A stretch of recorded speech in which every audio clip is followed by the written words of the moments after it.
បមានអ្នកណាអោយចិត្តខ្វល់ក្នុងអារម្មណ៍គឺមានតែចំងល់ចិត្តសែនខ្វល់ហេតុអ្វីឯកាតែគ្រប់យ៉ាងត្រូវផ្លាំងប្រែពេលដែលបងបានជួបនឹងជីវ៉ាអូនឲ្យបងស្គាល់ស្នេហាបងរៀនបងឲ្យចេះរក្សាស្នេហ៍តែពេលនេះអូនចេញទៅមិនបានប្រាប់មួយ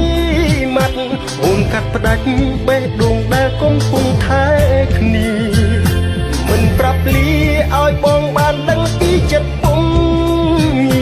ដែលអូនទៅក៏ព្រោះអស់ស្នេហ៍ឬយ៉ាងណា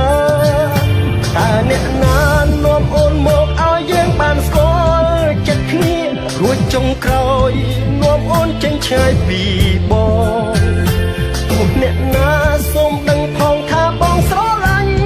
អូនណាស់បេះដូងបងបេះដូងអូនគ្មានថ្ងៃព្រួត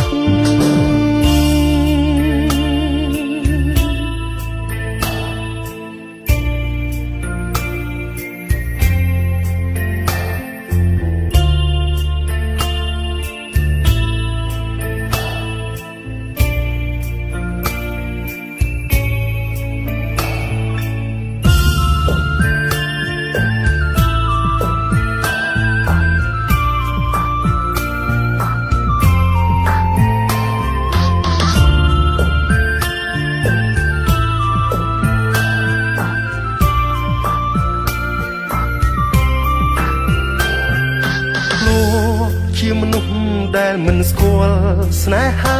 មិនធ្លាប់មានអ្នកណាអោយចិត្តខ្វល់ក្នុងអារម្មណ៍គឺមានតែចំងល់ចិត្តសែនខ្វល់ហេតុអ្វីឯកាតែគ្រប់យ៉ាងត្រូវផ្លាំងប្រែពេលដែលបងបានជួបនឹងជីវ៉ាអូនឲ្យបងស្គាល់ស្នេហាបងរៀនប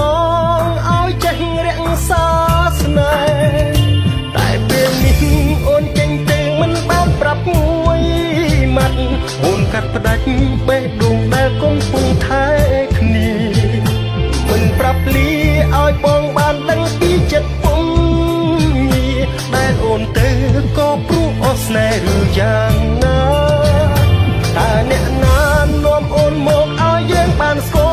ល់ចិត្តគ្នារួចចុងក្រោយនាំអូនចេញឆ្ងាយពីបង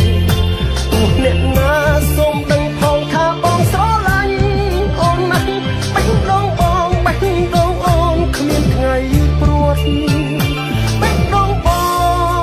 ងបេះដូងអូនគ្មានថ្ងៃព្រួត